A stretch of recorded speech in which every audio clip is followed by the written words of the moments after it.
the market has so much comfort in liquidity. I believe too much. So people say, how do you deal in these markets that are not as liquid as cards? And I say, I'm nauseated by the liquidity of cards. What fun is it to say this Alex Ovechkin card sold for $3.73 on eBay yesterday? Would you do $3.75? Would you do $3.78? What is the fun in that? Meanwhile, I have a stand at the National Sports Collectors Convention, and I have 3 of the best Disney signatures in the world. And the guy goes, how much? And I go, 15 grand each. And he goes, 11? And I go, 15 grand each. 13? Bye-bye.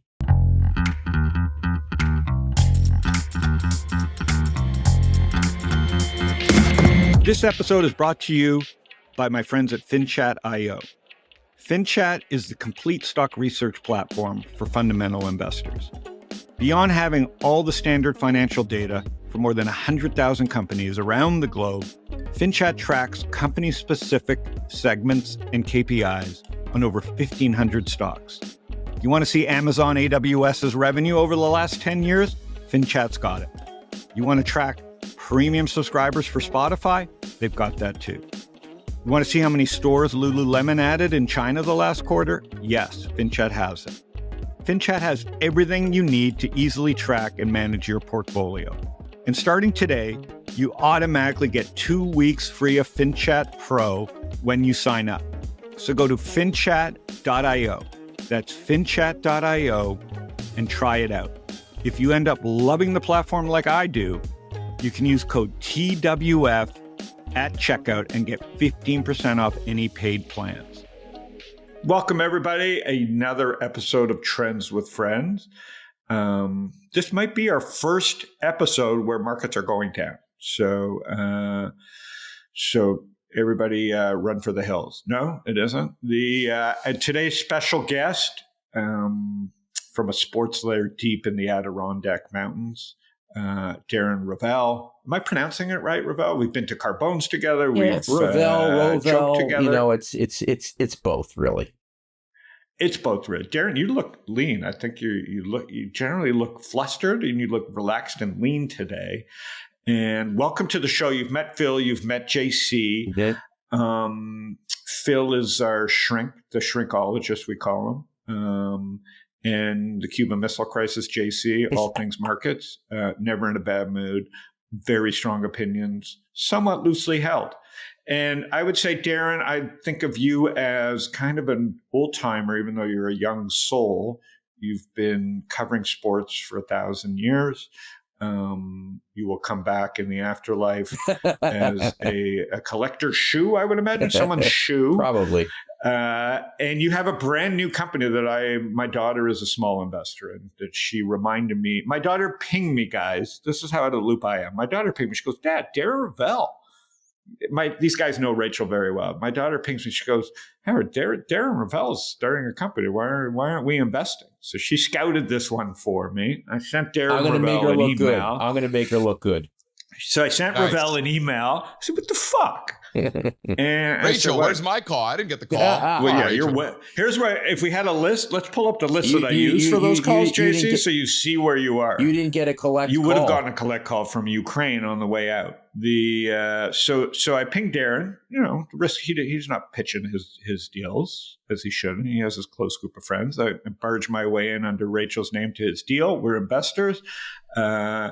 And I don't know what I invested in, so we're going to talk about it today. But and then Phil, take it away. You take it away from here.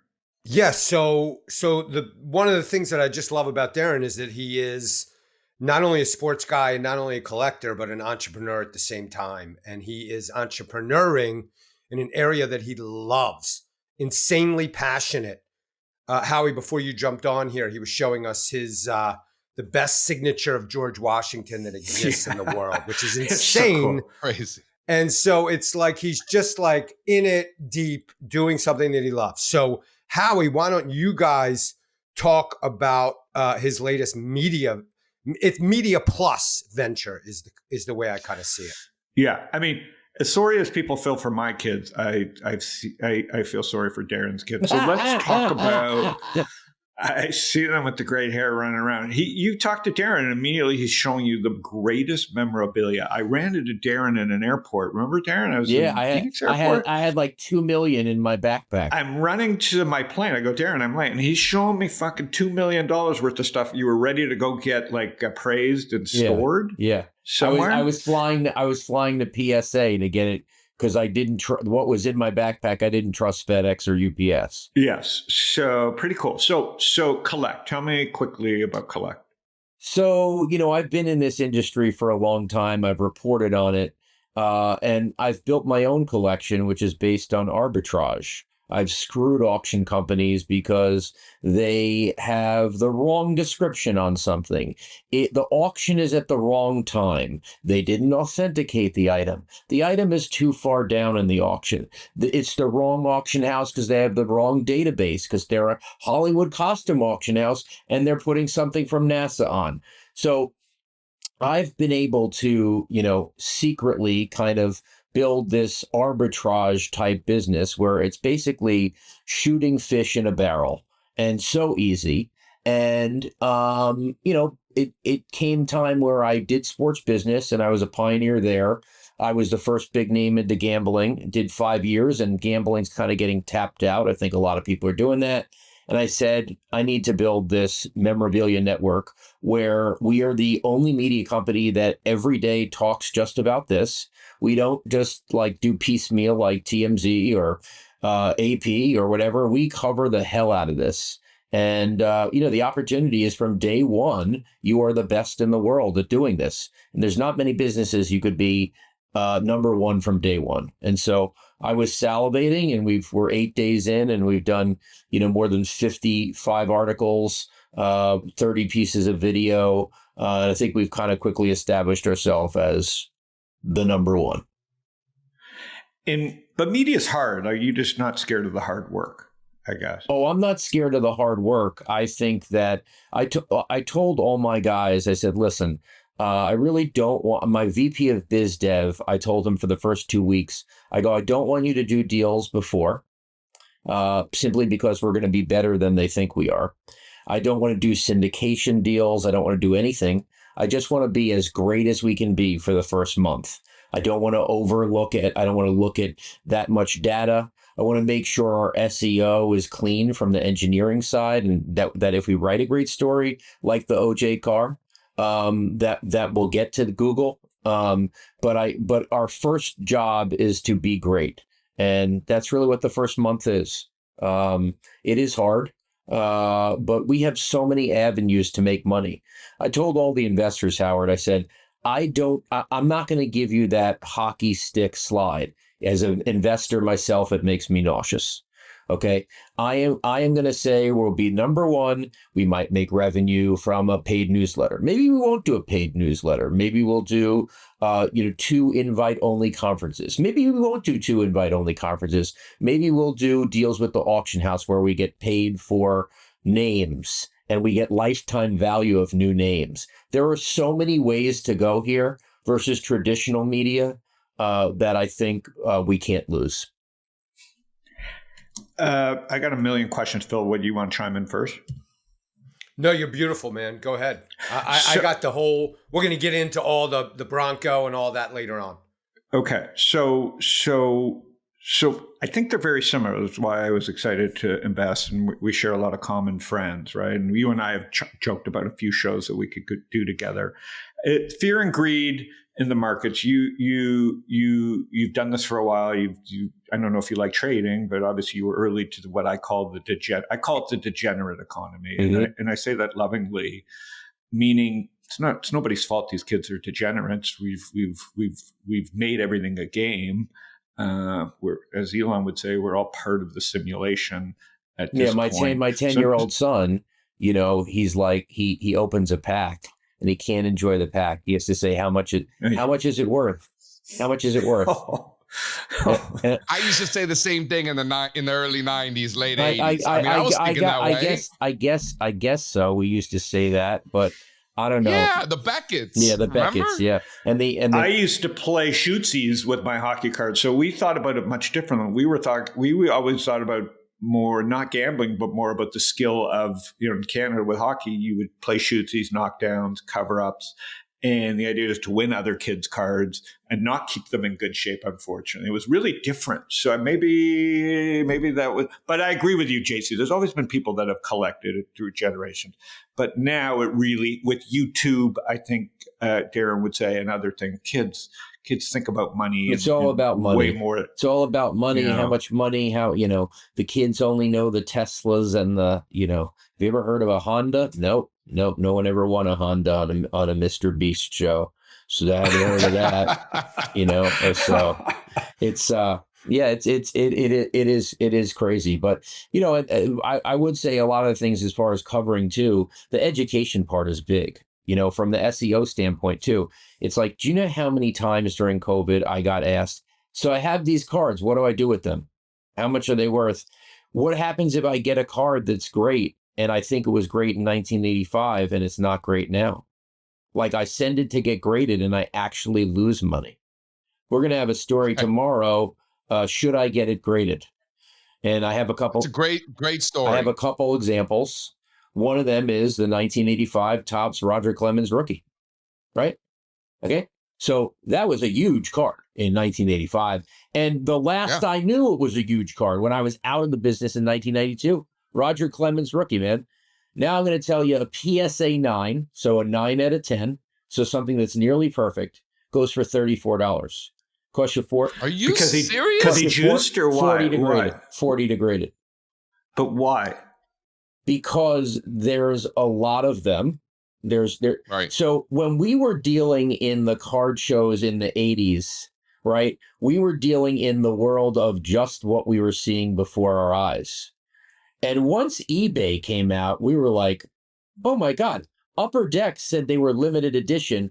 They never said how limited. We took it at its face. And now what? There are hundreds of thousands of Ken Griffey Juniors? How? Yeah. Right. I have one. So that really, I think eBay kind of blew it up. But like even a 1986 Jose Canseco rated rookie, that was a big, that's in a PSA 10 autographed. It's like $120. I have one of those too, because you know what, Darren? Now that I can afford them, I could just go buy them and I just have it. Like the fuckface Billy one, Ripken the Billy Ripken fuckface. Of course I'm going to buy that. For $20, 30. Right. When we started Trends with Friends, I did not think I'd hear Billy Bean fuckface. So I think we'll end the show right there. Darren, it says thanks for coming. fuckface on the bat. Great story. Actually, I was with Billy in maybe 2005, I think, and I said I want to tell the story on what really happened. We have to talk about what really happened, how fuckface got on a bat. And he's like, He goes, I'll tell you off the record. I go, I'm a journalist. Off the record doesn't exist. He goes, all right, when's the 20th anniversary? I'm like, 89 Fleer. Okay, so 2009, you come back to me. You don't tell the story until then. And he called me back and he said, I'm ready to tell it. And I'm like, all right, tell the story. How'd he get fuckface on a knob of a bat? He goes, well, in Memorial Stadium, which is the old Baltimore Stadium, the bat rack was like deep in the bowels of the stadium. And there were a whole bunch of 3s and 8s and 9s and this and that. Billy was number 7. And I wanted to be able to grab my bat as quick as possible. So if I wrote fuckface on it, it would be a lot different than a 3 or an 8 or a 0 or a 2 or whatever. So I did that. And then obviously I had that for my batting practice bat. And we were in Fenway Park and I grabbed the bat. The guy says, hey, would you pose for a picture? And of course, I just posed for a picture. Of course, it did fuckface on the bat. Now, what happened next was Billy. Now, this is where Billy goes, this is not right. He goes, there is no way. And anyone who's seen my handwriting, there is no way that I clearly wrote fuckface that well. Like that you would see it the way that he's like, Fleer saw it. This was the era of the Dale Murphy reverse negatives and the, things that were, and they made it clearer. Then they did the special version with the crossed out one. They photoshopped it. Then they did the white version and then the black version. At Memorial Stadium was a glorious shithole, by the way. I grew up as a I was a kid. I grew up in Baltimore. Lydell Mitchell, Burt Jones. I saw all the Tony Linhart. I saw all the Roger Carr. I saw all those guys play there.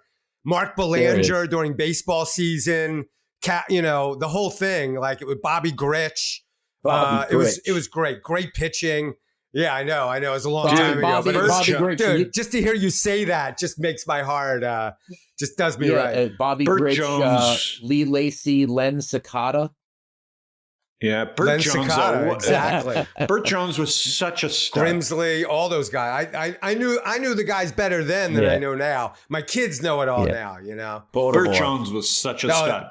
So should I get it graded is a big thing. I have a boatload of cards. What do I do? And so there's so much education to be done here. What is the market now? Why is it the way it is? What I'm trying to tell my kids is, please don't play this game of fantasy baseball and fantasy football. How economics work it's not one thing that drives prices up or down. It's a complex system. So like if you invest in Luka Doncic rookie cards, and I'm 45 years old, and I decide I want to invest in it, I have to know that most people who are investing in Luka Doncic rookie cards are 17 to 21. If I don't know that, because if you don't look around and see who's investing with you, then you won't know that when Bitcoin goes down or part of the young degenerate, what drives them, or something goes down with their markets, you're going down. You can't control that. So you have to look around and say, like I know people who collect George Washington are 50 to 90. That makes me feel good. It's like gold. Yes. Well, now that Costco has the gold bars, I think it's getting younger, but still. These are really good points. That goes back to something you said before that I thought was really interesting. You mentioned the inefficiency of memorabilia markets. And so we're market guys. So we're always thinking about market inefficiency and where's their opportunity. And so you're implying that there's just a huge amount of opportunity in these markets because of that expert gap and that sort of built-in inefficiency. So I know a little bit about everything. And that makes me extremely dangerous, and also makes me AI can't produce me, right? So like we're thinking about the new generation and how people are going to compete with AI. I compete because AI knows everything. I know a little bit about everything, which protects me. And so these things are, for example, there's way too many items at auction at the same time. And if you can figure out like pieces of information, I'll give you an example. So the Ferris Bueller vest came up in December 2022.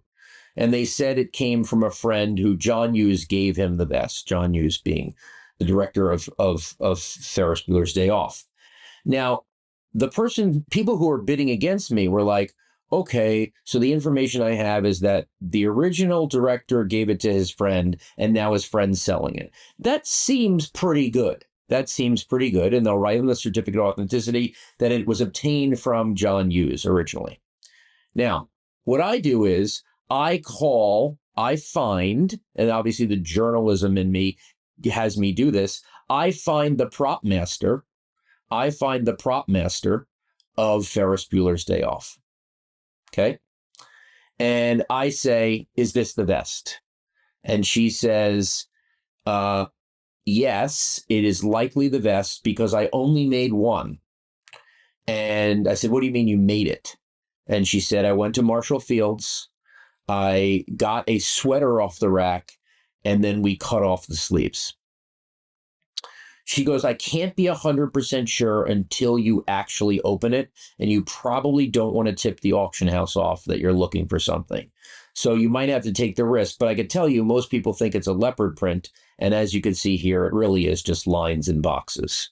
So with that information, I have confidence now that I could go to the moon. Got it? So I can go to the moon. Now, I also have other things that are convincing me, which is I always work on anniversaries. So June 5th, 2025 is the 40th anniversary of Ferris's actual day off. So that provides either a 40 or a 50. That provides an anniversary where I could offload it or go to all the news and say, hey, today's the 40th anniversary of Ferris Bueller's Day Off. Why don't you bring in Matthew Broderick? I'll bring in the vest, right? So you have points that you can talk about it. Well, what happened was when I got the item, I called her back and she said, open it up. And she said it should have X's sewn into the sleeve holes because we wouldn't want it to fray or unravel. And there were X's right there. And then I said, I'll pay you. Would you write a letter for me?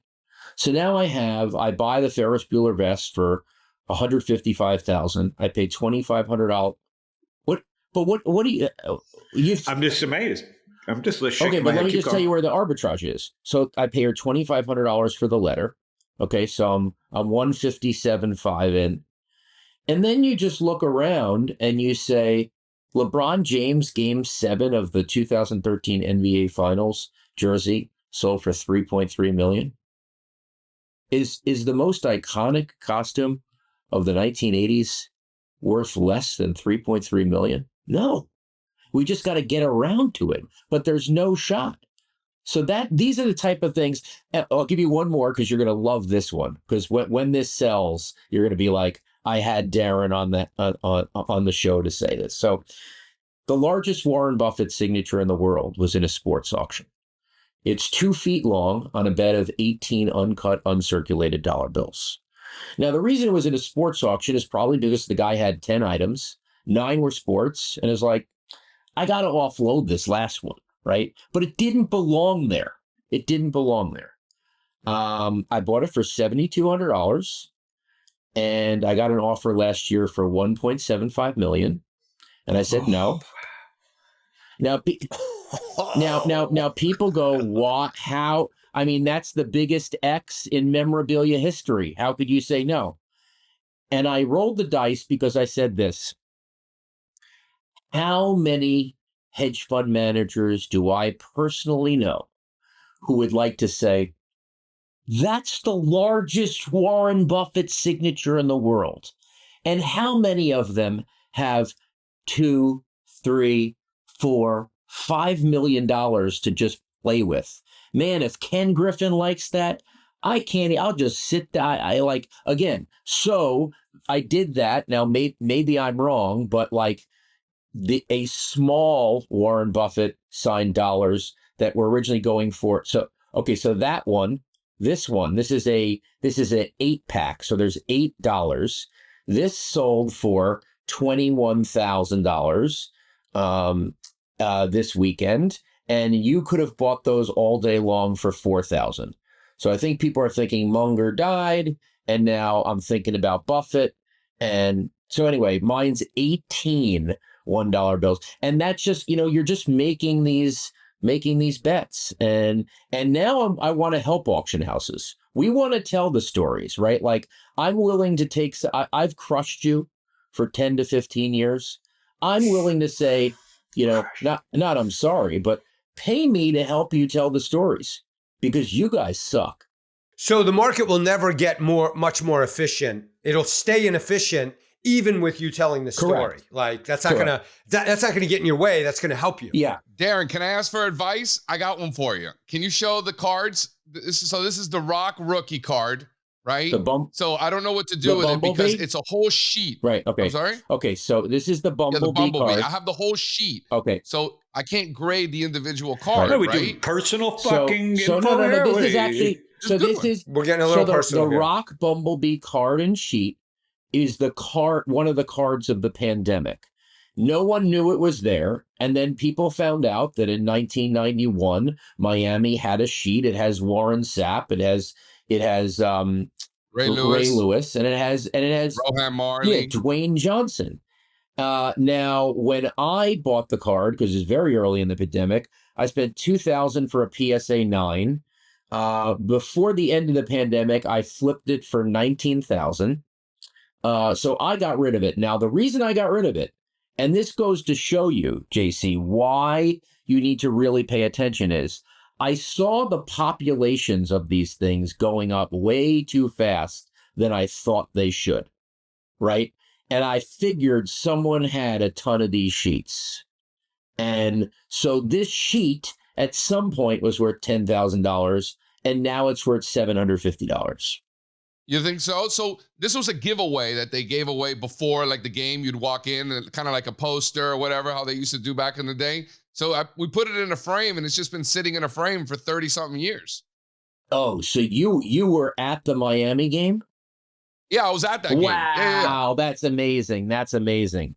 So I have a few others because they did that for like 2 or 3 years consecutively. So that's amazing. But here's something. This is a complexity that you need to know. Okay, should you rip a sheet, either SI or that sheet? What determines a PSA 10, the best in class, is not you taking an X-Acto knife and making it as straight as you can. If there's a sheet, a PSA 10 shows perfect nubs. So if your nubs are out, then you are more likely, because people then go, oh, I'll just cut it perfect to make it a perfect. No, do you cut the cards around it, or you leave the sheet intact? You cut the cards around it, and then you have to rip the actual card. Are you serious? I am serious. So I have to cut the other cards? If you want to get the Dwayne Johnson, yes. And then what do you think it's worth? Is it worth doing that? Not now. It was during the pandemic.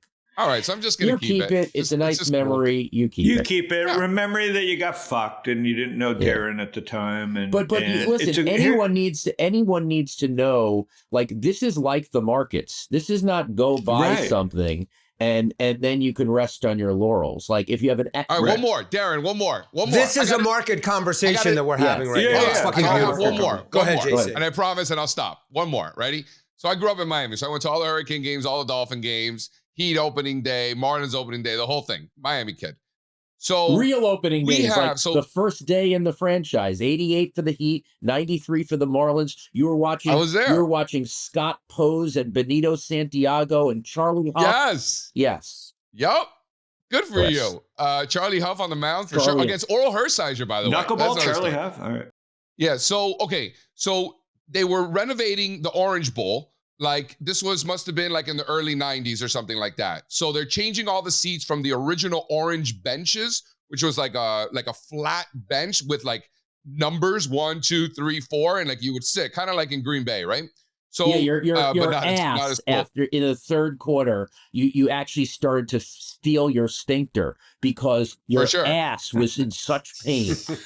It's like Blue Jay Stadium. It's the original Blue Jay Stadium. Yes. It's like that. So hold on. So they're renovating the stadium. So my dad drives by the Orange Bowl, and they have all of these seats stacked up.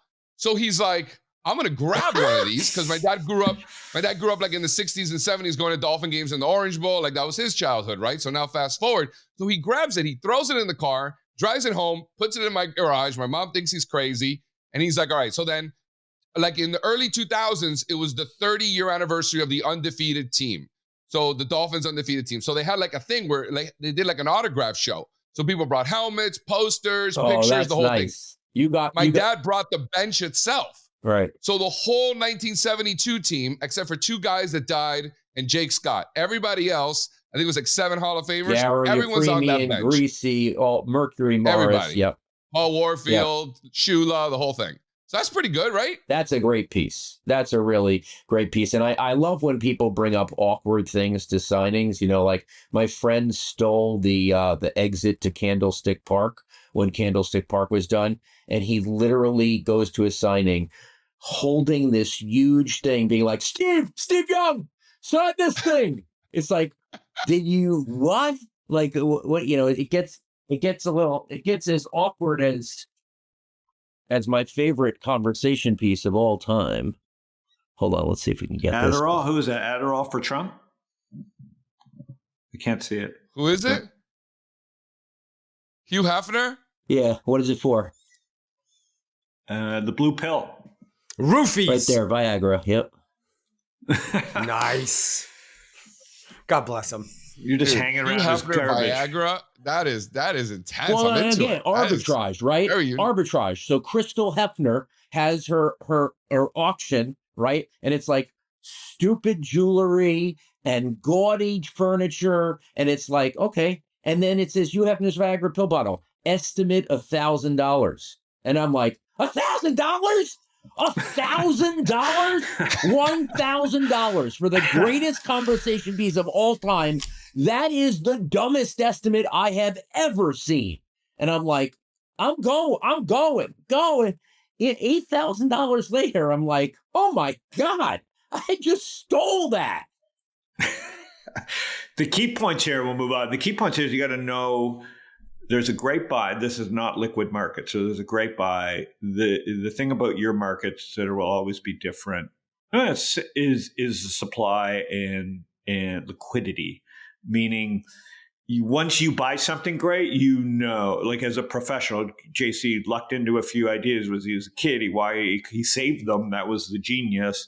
But even if you save them, even if you buy them right, if you don't understand the dynamics, you will not make money. Can I it's quickly very address, interesting dynamic. Howard, can I quickly address liquidity? So the market has so much comfort in liquidity. I believe too much.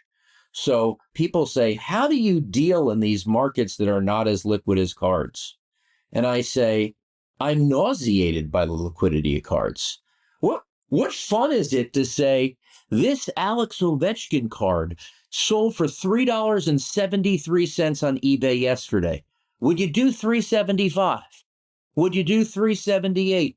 What is the fun in that? Meanwhile, I have a stand at the National Sports Collectors Convention, and I have 3 of the best Disney signatures in the world. And the guy goes, how much? And I go, 15 grand each. And he goes, 11? And I go, 15 grand each. 13? Bye-bye. Bye-bye. Like, I'm going to get it eventually, and I don't need to make any deals, and you can't find a comp for it because it's the greatest in the world. So you can tell me something sold for versus the cards where it's literally, this is a PSA 9. This sold yesterday for this. And I'm listening to the kids and I'm like, there's no game in it. I don't like it. Through the lack of liquidity, I've gamified it. Yeah. Well, and that's private. So it's market. the story, just like we were talking about with, we were talking about this last week with stocks and with meme coins. And it's the story that's such a brilliant thing that's that added layer of beauty for you. Yes, absolutely. Liquidity matters. No, but he's saying how many, supply demand matters, but then the story is just a beautiful. Yeah, but he's an active 13D filer. He's investing in it. He's doing something to add value to the situation and then flipping it. That's how to do it. And it's not illegal. And it's not illegal. It's not illegal. No, it's actually encouraged. It's what Dan Loeb does at certain levels of the market. It's why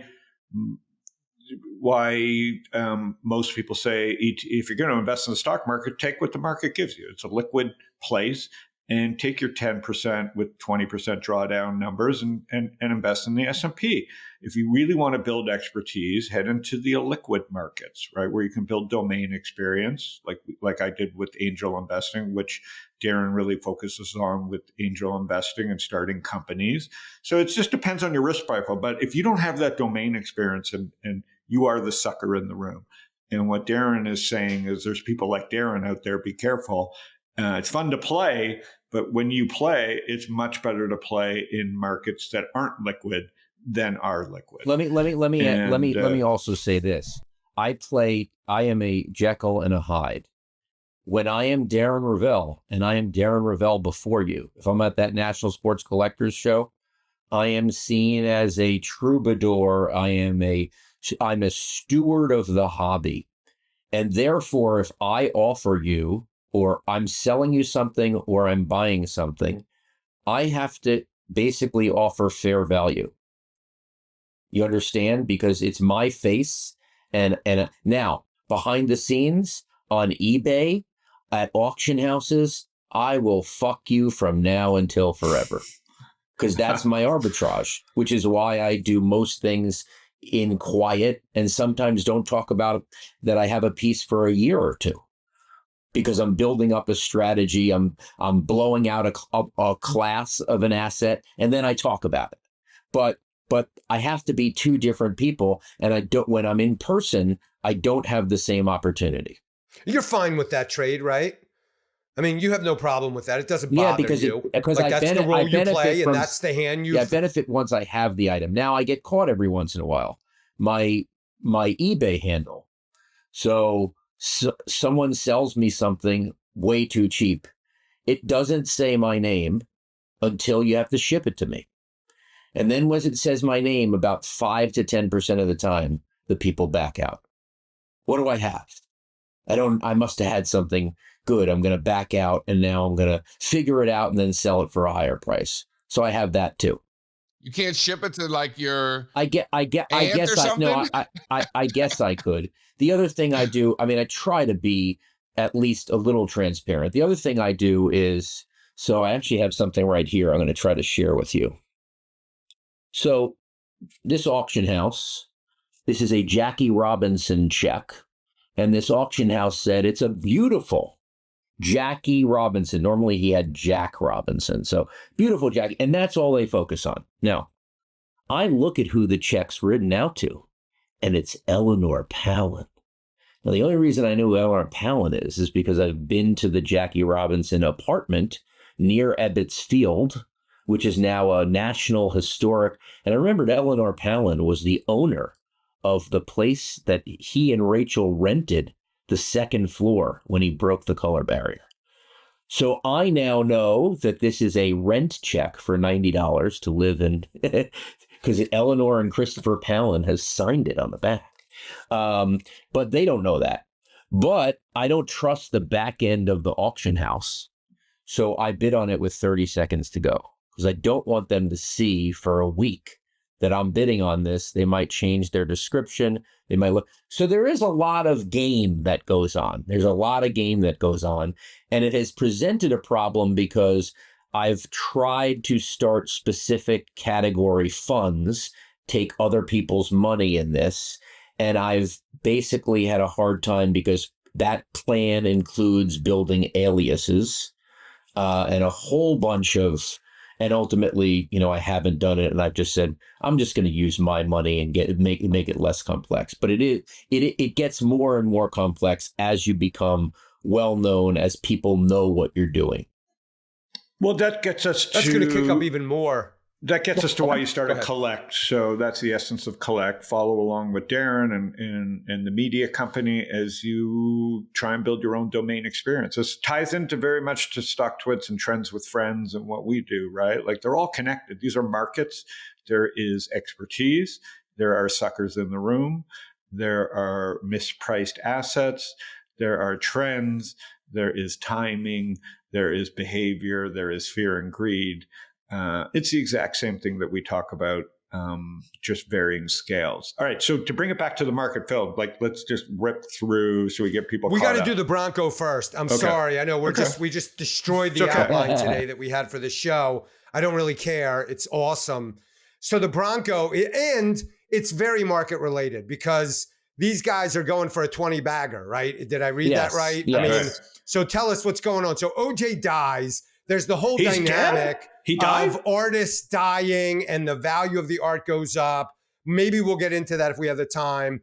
But just tell us about the Bronco. It's amazing. Well, as I told you guys, anniversaries are big. Anniversaries for the news cycle and everything. Anniversaries are very big. And so you have the 30th anniversary coming up on June 17th, 2024 of the chase. That was natural. And now OJ dies. It's literally like the perfect. So I initiated the call and I told the guys, I said, what are you doing? And they're like, yeah, we're thinking about selling it. I'm like, what's your number? Well, we've gotten 750.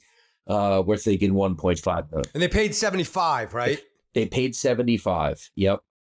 And, it's a hard thing. There's not really so when Clark Gable's Mercedes Gullwing sells, that car has value. Like the Kelley Blue Book would say it's worth 1.5 million, right? The Kelley Blue Book says the OJ car is worth 11,000. So it relies on the pop culture-ness to carry the day instead of the pieces of how valuable they are, which becomes an issue. But it's in Pigeon Forge, Tennessee right now at Alcatraz East Crime Museum, and they've had it on loan.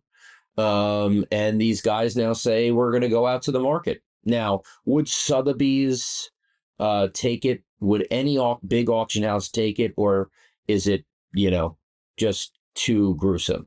I will say, though, this is not OJ's car. This is not the car they were looking at for the blood. This is not the car that they were tearing apart. It's not the car, obviously, that Hertz destroyed because they didn't want anything to do with it. It's Al Cowling's car.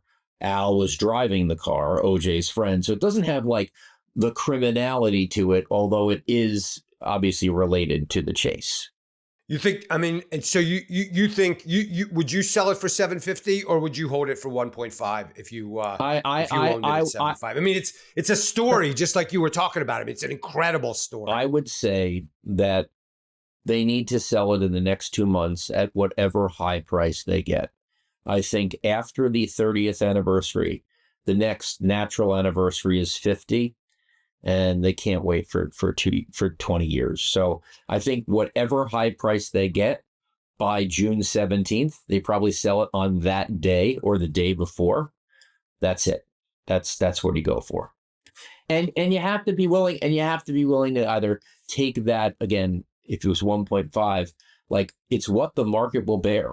What is the market? I think a lot of people try to make the market, and while the markets are inefficient, it's who's paying attention at the time. Like at the end of the day, there's just so many people who are sometimes like, well, I paid this, so I'm not going to sell it for less. Well, the market's changed. Like that's not how it works. So again, I think they got to sell it within, minutes of the 30th anniversary. You are describing perfectly the sell the news phenomena in the stock market. It's the exact same thing. People come in, great quarter, beat by this. The market has bid this thing up, whatever the stock is, and then the stock gets sold right after the anticipation fades on the news event. It's incredible. Okay, so we got to get to. So this is amazing. I got more questions for you, but I'm gonna skip, and then we'll see if we can get you in on some of this. I'll be on again. I like this show. I'll be on. I like Howard. We'll come on again. As long as that JC guy stops asking me so many questions. No, this is the markets. This is the markets. We're going to do a bunch of stuff. My nephew had questions for you too that we're not going to get to those either. He's an Orioles fan. He's like Adley. He's like Gunner, Okay, so let's get to markets because things are starting to fall apart. So JC has been talking about underlying weakness in the markets for a few months already.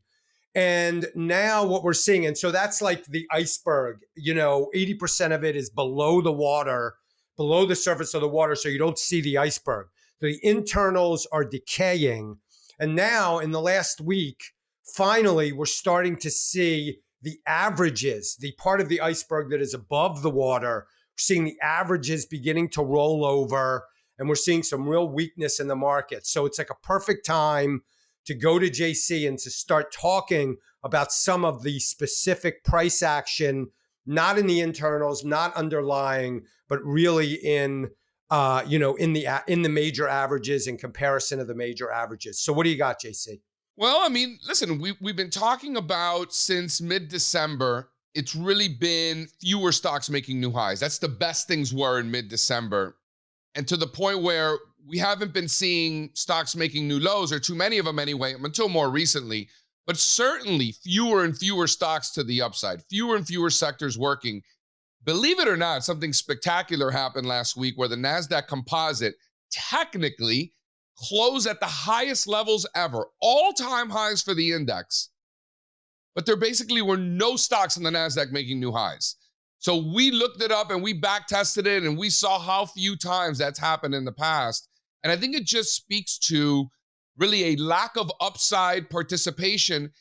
And again, this falls within the context, in my opinion, of longer-term uptrends, a longer-term bull market in equities that has already been in place for quite some time. And until proven otherwise, this is just that, a continued correction, which is perfectly normal and consistent with such epic breath thrust that we saw in December of last year. That pause, like almost like too strong. Take a deep breath and then can resume in the back half of the year. That's how I kind of see things playing out. But, we'll have to see, because if you scroll down, you can see the returns so far year to date. You've got the Dow Jones Industrial Average is flat for the year. Literally, here we are. It's April the 16th. The Dow Jones Industrial Average, 0 return. Meanwhile, crude oil up over 20%, silver up over 20%, gold up, even copper up. So it's not just a precious metals thing, it's a metals thing, it's a commodities thing, and bonds have absolutely been getting destroyed. And that's really the big theme. Yen going down, treasury bonds going down, commodities going up, energy going up, interest rates going up, dollar going up. That has been the dominant trend, particularly since the beginning of February, and that continues. That's the big thing, I think. So you got the Qs maybe 3-4% off their all-time high, and you got the you got the S&P maybe 3-4% off its all-time high, and you're looking for strength later in the year. It's an election year and that whole thing. Do you have, or do you even do a forecast for how bad this correction might get, or how much more pullback we may or may not get? We take the data as it comes in. Things have been getting progressively worse for about 10 weeks now. We talk about it here every single week. It's not like I could say, well, now things are getting better and let's see how much better they get. Things just keep getting worse. So the first thing that needs to happen before markets can resume higher is that things need to stop deteriorating, right? We just keep seeing further and further deterioration. Apple used to be the biggest company in the world, has lost investors $500 billion. And this is the biggest stock in the world that's been getting killed in an environment where the indexes have been going up and Apple's been getting absolutely killed. So just think about what an environment looks like where the indexes are not making new highs, and stocks in general and sell-offs are broadening out. How are things like Apple and other stocks that haven't been participating, how are they looking? I would argue probably even worse. Yeah, I think relative strength is what starts to matter here. You got to start looking at things that aren't doing as badly, because eventually markets the math starts working the other way. Eventually you find an equilibrium. But JC was early. He was doing the math, and we were taking some flack here because we've been bullish for a year. We talked about who's giving you flack? The blue balls in the stream. The Twitterati? The doesn't matter. What I'm saying is you always take flack when you change your mind. People change flack. And that's what markets are about. You have to change your mind. Even if you are the expert in the room, as he'll be back his phone to his stuff died, but even if you're the expert in the room, markets can go against you. So you were like super bearish on Lulu was one of your ideas, crashed 30%. For months, we were super bullish on the Make My Trips, the trends with no friends. Right? And there's trends with no friends that continue. Silver, energy, some material stocks. Even in tech, Coupang was breaking out above long-term VWAPs according to Alpha Trends. So there's always things working, but the math was saying things were breaking down. And now we're starting to see more deterioration, some acceleration. Whole industries, the EV industry is in shambles. Yes, Tesla's a strong person in a weak industry, but from NIO to Rivian, this is the opposite of trends with no friends. These are broken trends, seriously broken trends with too many friends, right? So in a good market, you're looking for any kind of trend, no friends, too many, doesn't matter. But in a bad market, you really have to be careful of these broken trends with too many friends. And they're just too many bag holders in Tesla's the strongest country in a nation of shitty companies, or best house in a shitty neighborhood. But man, that is not a good reason in a terrible kind of market to buy the best house in a shitty neighborhood. You may be waiting a long time now. So you really, in these turning over type markets, really try and avoid these trends with too many friends, I call them. And let's understand what the trend is. Volatility continues to pick up, right? I like what Darren was saying before about how he knows, a little bit about a lot of things, all right, or a little bit about everything or something like that. Like that makes a lot of sense. As a technician, I think that way quite often. You know, there's a time and a place for everything. In some environments, volatility's up. In some environments, volatility's down. In some environments, markets are trending up. In some environments, markets are trending down. We're in a higher volatility environment. So what does that mean? You're seeing investors getting chopped up. Chop, chop, chop, chop, chop. What they're doing is they're making donations to the market.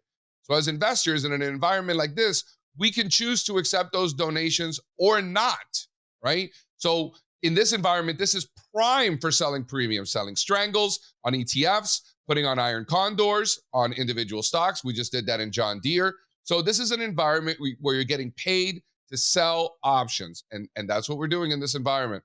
Yeah. So I just wanted to go back to that Tesla chart because it's breaking down and, the whole Tesla Q thing, the Elon Q thing.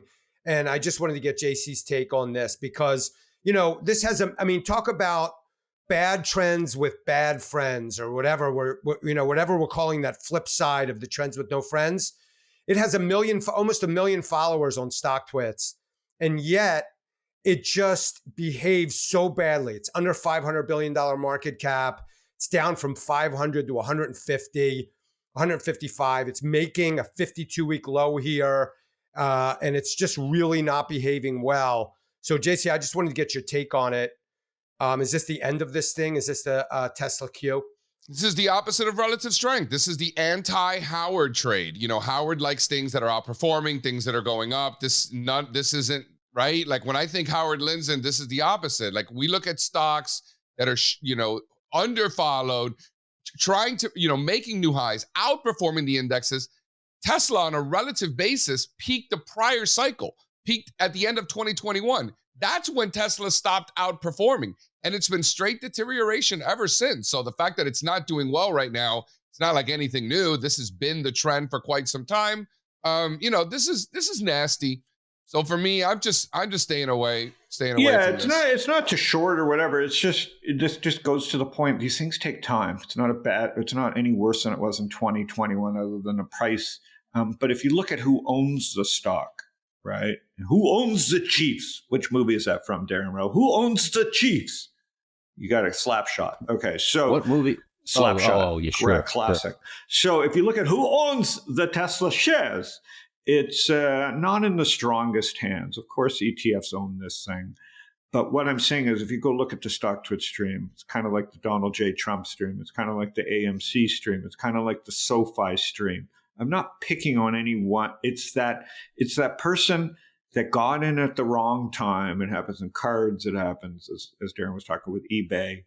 It's not in a growth mode. Right. And so the wrong holders own it at the wrong time in the corporate history. And it becomes a very dangerous vehicle to express your knowledge of the markets. Now, is Tesla in the long term? I don't know what the long term is, but they're going to beat everybody else in that industry. So the good news for Tesla is relatively NEO, Rivian, and all the other piece of shit, ZERP, startups, and they're only there because of ZERP. Let's also remember that. These things would none of this shit would work if it wasn't for the government giving it money and for ZERP to carry on as long as it was.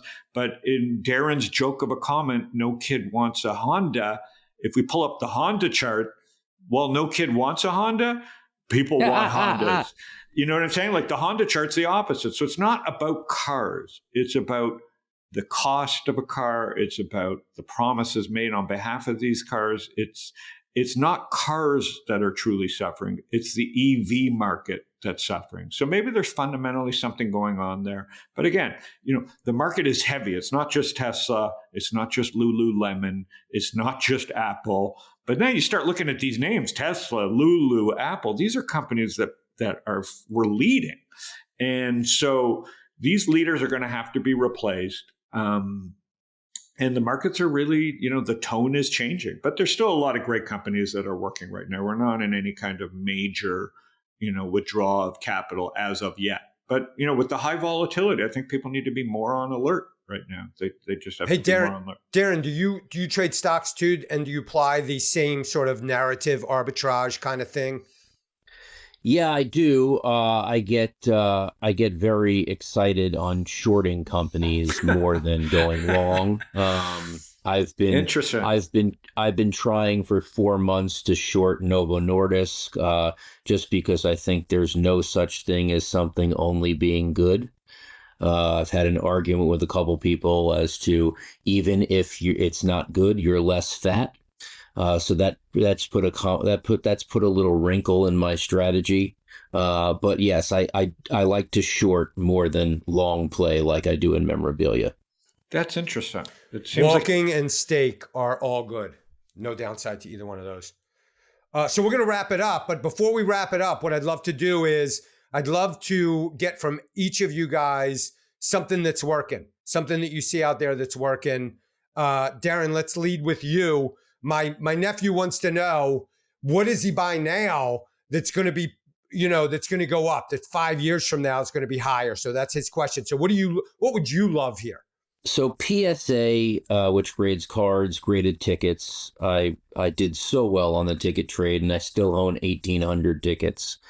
But if you follow what PSA is going to grade next, that's how you make your money. So now they're going to go grade comic books. Okay, we already know comic books are a market that is exposed already. But what comes after comic books? I surmise it's magazines. Now, Sports Illustrateds and all these other magazines, there's a lot of them, even if you make it scarcer and you only collect newsstand copies. Okay. But the ones that are very rare are actors, actresses, and I've put it can't be Newsweek, it can't be Time. So it's basically the debut, the rookie magazine of some of these guys. And right now they cost in between $50 and $150. Get yourself a budget and buy a couple hundred of these things and hold on. All right, love that. Sick. Love that idea.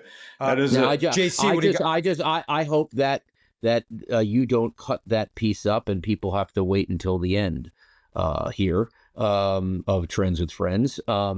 Please don't cut that up because I've already just made it more expensive for me. But I love you guys and wanted to impart some knowledge. We won't cut it up.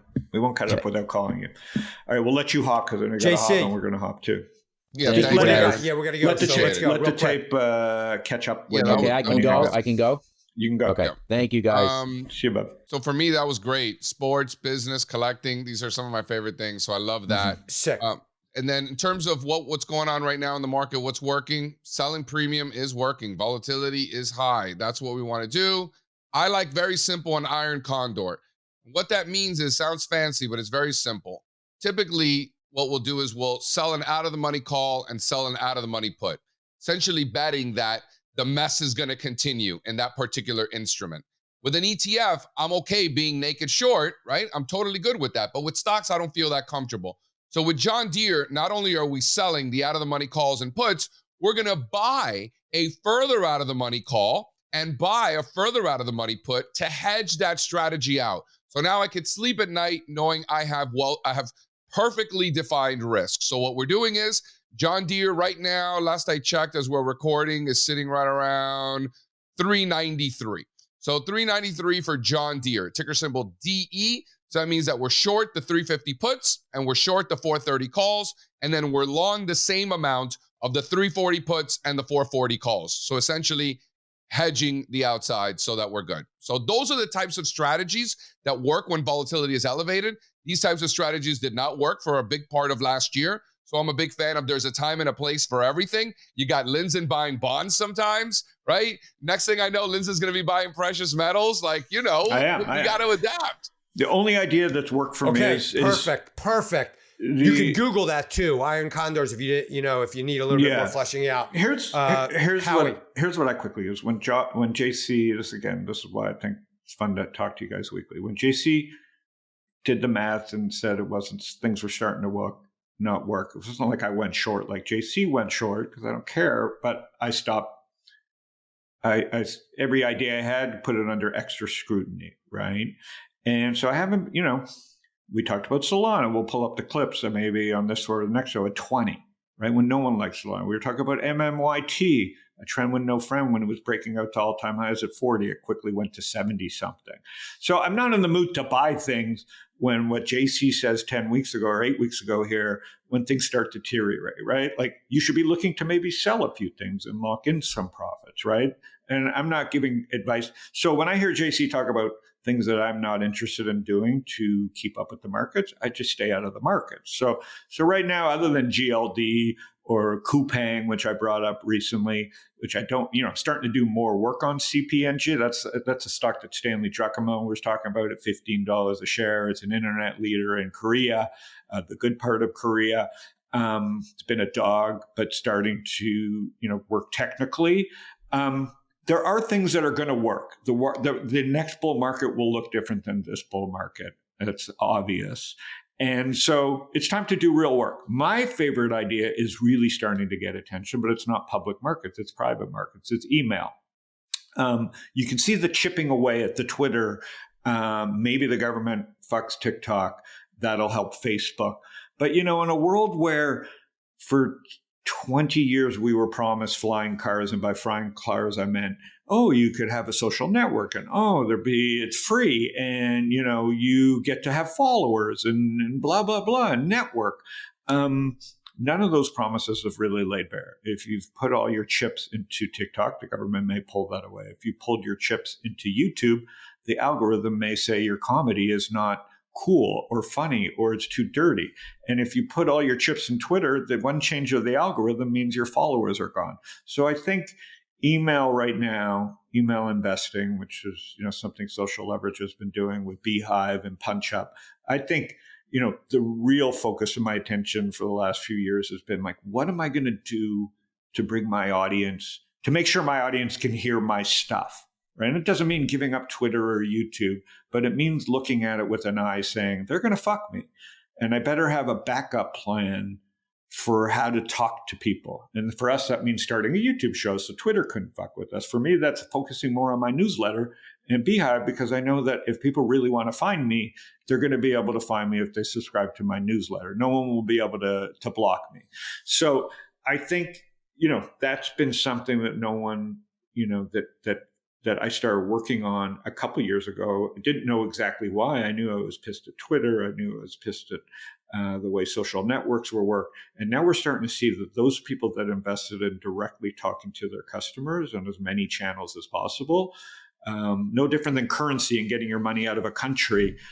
Email is your way to get is an easy way to get your money out of the country. Meaning if you really want to talk to your customers, and you've done this with your own newsletter too on Beehive, is to make sure you have a direct point of contact with your customers, not rely on an intermediary like Twitter or TikTok to get your message across. So that's going to be a huge trend. And maybe email is not the ultimate winner, but emails after 20-something years of internet, email is probably still the most reliable, most utilitarian or most highest utility per fucking you over of any way to communicate with your audience has been those who invested in email. So that's a trend. Anyways, we've gone over. No, we haven't talked about that one in a while, so it's great that you brought that up. If you have a brand that you're developing, a personal brand or a corporate brand, if you have something to say that you really want to get out there because you're impelled to do it, get yourself a Beehive, get yourself a Substack or whatever, and just start putting your ideas out there, doing it freely, doing it, pressing the publish button, having the balls to do that is an incredible thing. I have just one really, really quick thing. It is now spring. We're having 70 plus degrees days in the Northeast. Vitamin D is an incredibly important thing that we need to get enough of. Half of the people in this country are deficient in vitamin D, and our immune system and so much more, but really our immune system is incredibly dependent on having enough vitamin D. We don't get as sick. We stay sick for less long. We get better faster. COVID, our response to COVID is better. We get vitamin D. We get it from multiple sources, but one of the great sources of it in the universe is the sun. Ra, all hail Ra. We pray to Ra. Get out there, get yourself out there, go in your backyard, take your shirt off, get some sun on your body and get that vitamin D cooking under your skin. All right, my man. All right. Have a great week, everybody. Okay. And we will see you next week. It was a fun show. See you guys. Adios. Adios.